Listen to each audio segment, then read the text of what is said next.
You talked about before this. You talked about you expected kind of a charge.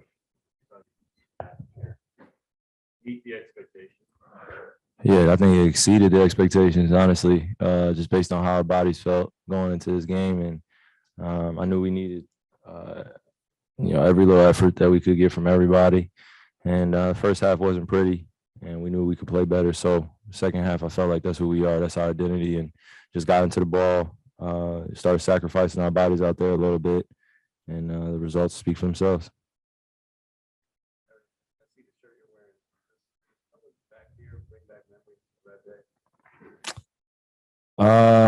Man, wow, I did not expect that question, but yeah, no, it definitely kind of brings that nostalgia feeling of what happened. But I think that's the beauty of life. We get the chance to redeem ourselves and come back to places that I feel a little uncomfortable. And his spirit was definitely in the building tonight, and just grateful we get a chance to do this as a squad, where we prove to ourselves and to everybody that's watching us that we're a squad to be reckoned with when we're playing the way we play tonight and clicking on all cylinders. But I think now, as we look forward, I think some of the advice that I'll probably get from him is just putting a full, complete game together, and just not necessarily about the results. It's about the preparation and what goes into it night to night, and not getting too high and not getting too low, and just staying the course. Why were you guys able to, flip the switch? The first half obviously wasn't. Secondly, going into the tunnel, like you had a couple words for the fan, had words for you, what happened? East Coast basketball at its finest. People just yelling random shit from the crowd. Want a reaction, they got one. I think I tapped the wrong person, so I apologize to the random guy that I tapped. He looked at me with a big surprise on his face, a surprising look on his face. So I didn't mean to tap him, but somebody said something. I was just fed up with our performance, and I've dealt with kind of this East Coast type of attitude in games since I was 7, 8 years old. So I've been in the trenches, as they would say, growing up, playing in different boroughs, being a Jersey kid, not getting respect from New York basketball until I just stopped giving a F about what their opinion was, and I just started repping the best way I knew how. So it's just always a mutual respect across the basketball culture out here.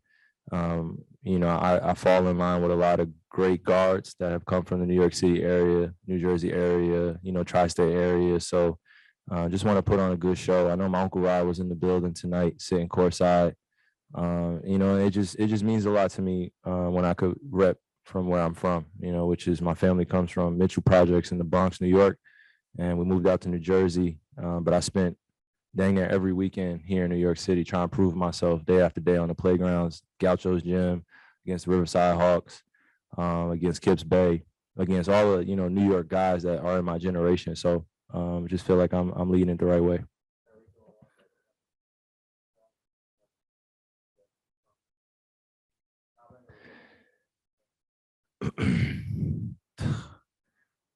Man, I just need to let loose some of that energy, honestly, because we were in a hole throughout most of the game, and I just kept telling our guys that this is our game. This is our game, and when you believe in that mantra, good things can either go your way, or just you can live with just putting your imprint on the game.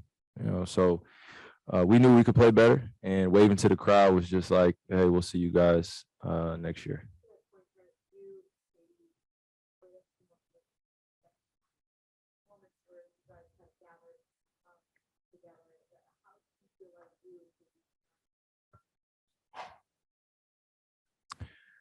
I feel like we collaborate a lot in small conversations throughout the game, and we've been able to grow with one another.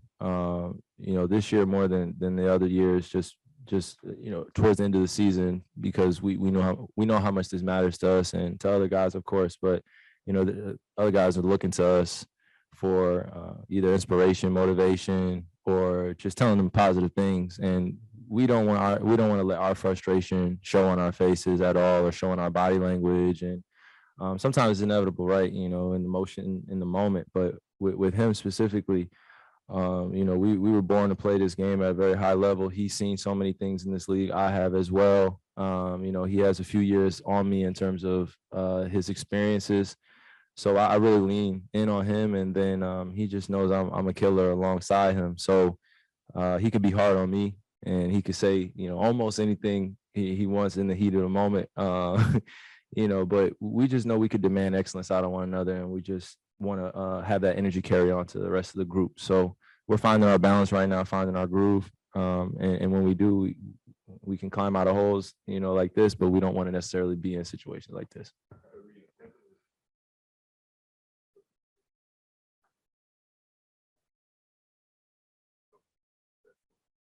Of course. Of course. I really don't give an explanation. You guys know me. I'm like, I throw darts in the air and just wait for people to assume whatever they want. They're like, am I lying? Yeah. It's like, what could he possibly be talking about? Is he talking about this? So, we have our own. Yeah. Yeah, right. Yeah, the sarcasm, right? Yeah. But Kay handles it a certain type of way. And I think one of the funniest things that I see out there is probably from Knicks fans is just like, me and Kay are perfect for each other because of the way we respond on social sometimes. But I think it's all in good fun, and they had a good chance of getting us, back in free agency, but we just felt like we wanted to build here and just make our mark on this franchise. And, I don't think we regret our decision. And we just want to live with really leaning on each other and making sure this is successful for us. So. Oh, thank you.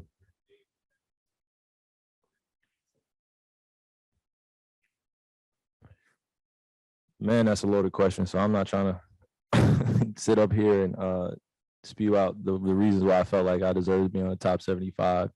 I think I'll wait for that, once my career is over. And, maybe on the 100th anniversary, I could be on that team. You don't know unless they expand the group. But I'm grateful for everybody in our basketball culture recognizing some of the greatest players to play our game. And if I'm up there with some of those guys, I don't take it for granted.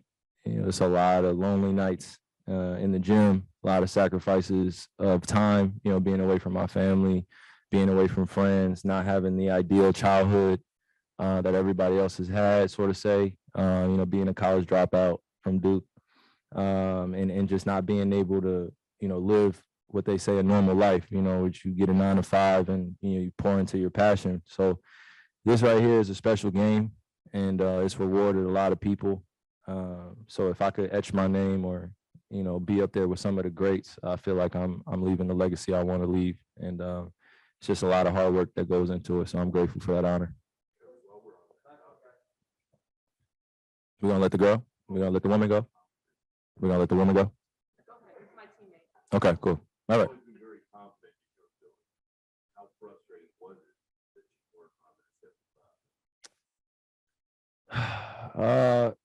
I think I'll leave it to the conspiracy theorists. I think I was on the list, but I guess I'm not. So, hey, like I said, maybe I'll just wait 10 years, 20 years from now, hopefully with a few championships under my belt and talking with you guys on the court when we raise a few banners here in New Jersey or Brooklyn, same thing. And, that's what it's about. It's not necessarily about proving to anybody why I deserve to be on that list.